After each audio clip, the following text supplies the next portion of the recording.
Olá, queridos estudantes! Nós estamos de volta agora. Vamos dar início ao conteúdo da aula 5. E o que está previsto para esse conteúdo da nossa aula 5? A gente vai falar sobre um tema que chama capacidade, né? Então, além da capacidade, além do conceito de capacidade, nós vamos estar aprendendo a medir, a calcular qual é a capacidade de uma determinada empresa. Nós vamos entender o conceito de capacidade de projeto e capacidade efetiva. São duas coisas diferentes, a gente vai entender ao longo dessa aula. E, por fim, nós vamos falar um pouquinho também sobre sequenciamento da produção. Então, o objetivo central desse capítulo é apresentar para vocês o conceito de capacidade para que vocês possam entender a importância deste conceito para uma empresa. Muitas vezes a gente utiliza a palavra capacidade, não é mesmo? No nosso dia a dia, nós utilizamos muito essa expressão. Mas será que a gente utiliza esta palavra de forma correta, de acordo com os conceitos relacionados à logística, à gestão da produção? Vamos ver agora? Qual que é o conceito de capacidade, então? Bem, capacidade está relacionada à quantidade produzida ou o volume de atendimento de uma determinada empresa, considerando o quê? Os recursos disponíveis para a produção de um determinado produto ou determinado serviço que aquela empresa oferece para o seu mercado consumidor. Vamos entender um pouquinho melhor mais à frente, quando a gente for exemplificar a capacidade de determinados setores da nossa economia, tudo bem? Então vamos lá. Resumidamente, capacidade é a quantidade máxima produzida de uma determinada empresa. Lembram dos conceitos de saída ou output do nosso sistema produtivo? Pois é, então a capacidade está relacionada àquilo que sai, ou seja, o output desses processos, aquilo que a empresa tem como saída e que ela pode ofertar ao seu público, tudo bem? Então, como eu falei, a gente agora vai chegar nos exemplos. Para que fique mais claro, nós temos os exemplos relacionados a vários tipos de empresa. Esta tabelinha, ela apresenta para a gente a medida da capacidade de vários tipos de empresa. Então, ali na primeira linha, a gente tem como uma fábrica de refrigeradores pode medir a sua capacidade produtiva, certo? Então, vejam bem, acompanhem ali comigo, né? Na empresa, fábrica de refrigeradores, quais são os insumos, quais que são as entradas ali do processo produtivo? São justamente as horas máquinas disponíveis para a fabricação desses refrigeradores, correto? Então, de acordo com esses insumos, eles vão ser transformados, naquele sistema produtivo e vão gerar o que se chama da capacidade produtiva. E como é que a gente mede essa capacidade produtiva de uma fábrica de refrigeradores? É o número de unidades de refrigeradores produzidas por ano. Sim? Ok. Uma empresa do tipo hotel, os seus insumos são leitos disponíveis para hospedar o público, certo? Então, como que a gente pode medir a capacidade de um hotel, certo? Através do número de hóspedes que ela consegue atender por dia, por exemplo, né? Quanto a um cinema, como insumo a gente tem um número de assentos disponíveis. Como capacidade máxima de atendimento ao público, a gente tem a quantidade de espectadores que a gente consegue comportar ali numa semana, ou num dia, ou em um mês, ok? Numa escola ou numa faculdade, por exemplo, o que a gente tem de insumos ali? É o nosso número de alunos. E a capacidade está relacionada ao quê? Número de alunos formados no ano ou em um semestre, ok? Já quanto a uma fábrica de cimento, por exemplo, a gente pode medir a capacidade medindo quantas toneladas de cimento são produzidas por dia, por exemplo, né? Quanto a uma empresa de transportes, os insumos ali que você pode estar calculando estão relacionados a um número de assentos disponíveis. Já a capacidade para você atender ao seu público está relacionado, por exemplo, ao número de passageiros que você consegue atender num ano, ou em um mês, ou em uma semana. E assim por diante vai.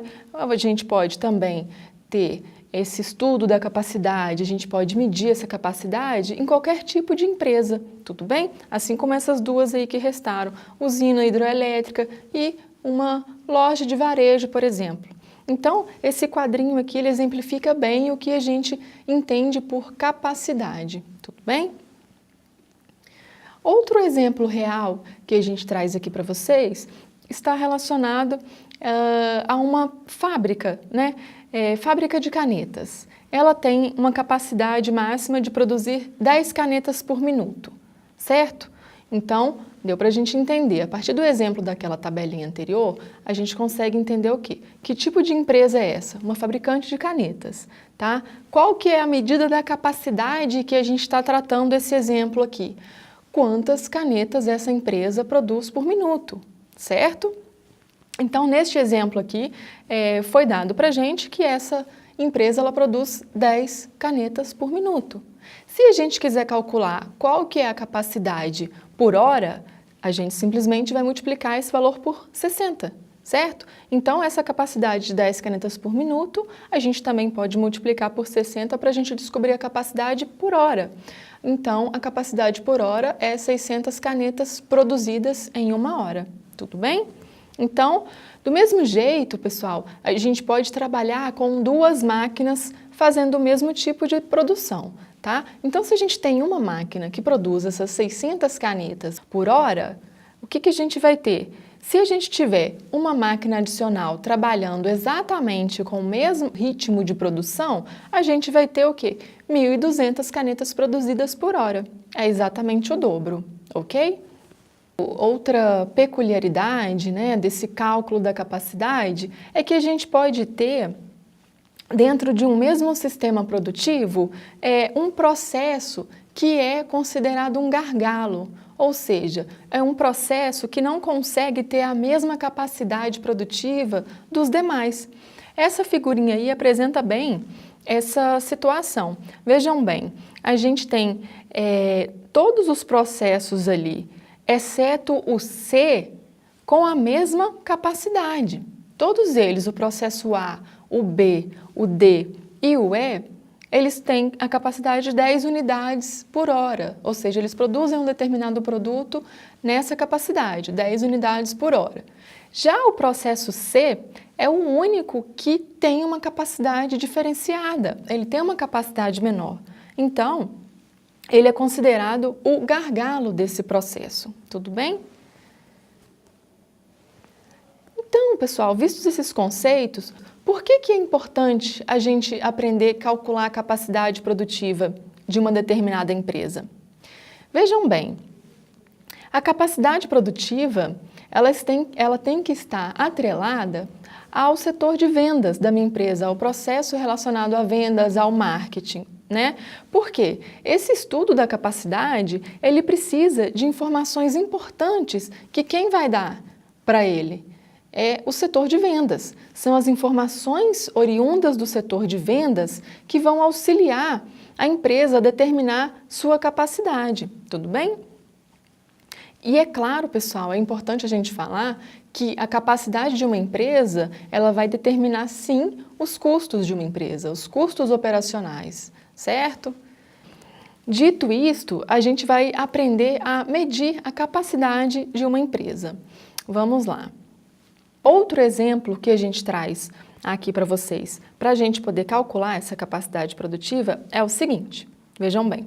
Uma fábrica consegue processar 100 garrafas de refrigerante de 2 litros em 1 minuto. E em 1 hora teremos 6.000 garrafas de 2 litros produzidas, né? É um cálculo que você pode estar trabalhando. Se eu processo 100 garrafas de refrigerante de 2 litros em 1 minuto, em 1 hora nós vamos ter 6.000 garrafas de 2 litros, certo? Então a gente multiplica essas 100 garrafas de refrigerante por 60 minutos para a gente chegar nessa capacidade. Lembrando que a capacidade pode ser dada em hora, em minutos, dias, semanas, meses ou ano, ok? Seguindo, pessoal, a gente tem 2 conceitos relacionados à capacidade que é muito importante a gente distinguir.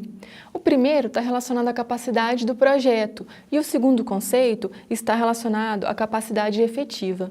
Qual que é o grande diferencial entre esses 2 conceitos? Bom, Todo equipamento, quando ele vem de fábrica, ele tem uma determinada capacidade, ou seja, é a capacidade original dele, né? A capacidade efetiva está relacionada mais a uma capacidade real daquele equipamento, daquela máquina, porque existem algumas perdas que são naturais. Então, justamente essa diferença que se dá pelas perdas é que a gente pode calcular a capacidade efetiva, ok? Então, a gente tem duas formulazinhas aí que são importantes para serem apresentadas para vocês. Primeiro, é a fórmula relacionada à utilização. A utilização de um equipamento ou de uma máquina, ela é calculada com o nosso numerador sendo o volume de produção real dividido pela capacidade do projeto. Lembrem que a capacidade do projeto está relacionada àquela capacidade inicial, a capacidade original, tudo bem? Já a eficiência, ela é essa mesma divisão do volume de produção real, porém, essa divisão é feita pela capacidade efetiva, ou seja, a capacidade que se dá depois de calculadas as perdas, tudo bem? E se falando em eficiência, como que a gente pode trabalhar em uma empresa para a gente poder aumentar a eficiência do nosso sistema produtivo, do nosso sistema de produção? Primeiro, a gente tentar diminuir, melhorar o tempo de setup. O que é setup, né? É o tempo de troca de produto entre um processo produtivo e outro, né? Então, cada vez que a gente diminui esse tempo, maior vai ser a nossa eficiência, tudo bem? Então, como segunda sugestão, a gente tem aumentar a carga horária de funcionamento de um determinado equipamento. Assim, ele vai conseguir produzir mais durante um determinado período, durante um dia ou durante uma semana. Como ele vai estar trabalhando mais, ele vai estar produzindo mais, certo?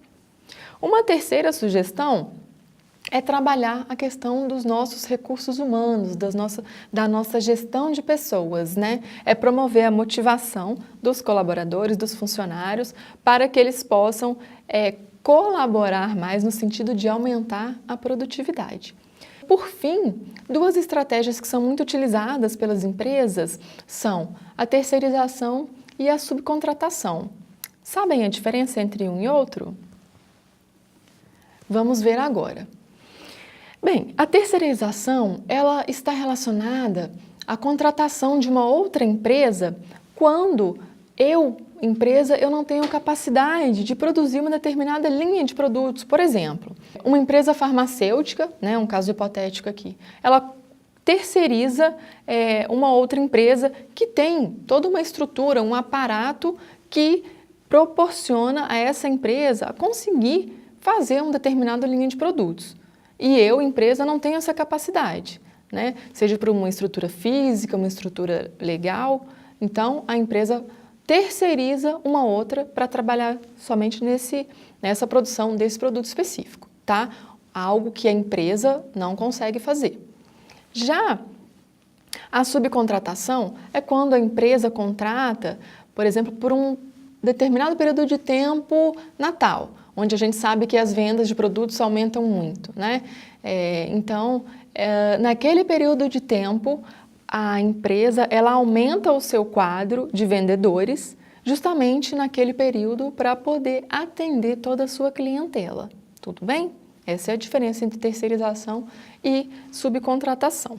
Por fim, a gente vai passar um resuminho do que a gente aprendeu nessa nossa aula 5, onde a gente tratou do tema capacidade. Tá? Então, lembrando um pouquinho, a gente viu o conceito de capacidade, que está relacionado ao quê? A quantidade produtiva ou ao volume de atendimento com os recursos disponíveis de uma determinada empresa. Ou seja, está relacionado ao atendimento, a capacidade de atender meus clientes, meu público-alvo, certo? A gente também aprendeu a medir a capacidade. A gente viu que ela pode ser medida por várias unidades, né? Por ano, por dia, por mês, certo? E cada tipo de empresa, ela é capaz de saber e deve saber qual que é a sua capacidade produtiva. E essa informação, ela tem que estar muito aliada ao setor de vendas, certo? E por fim, a gente conseguiu também distinguir os conceitos de capacidade, capacidade de projeto e capacidade efetiva.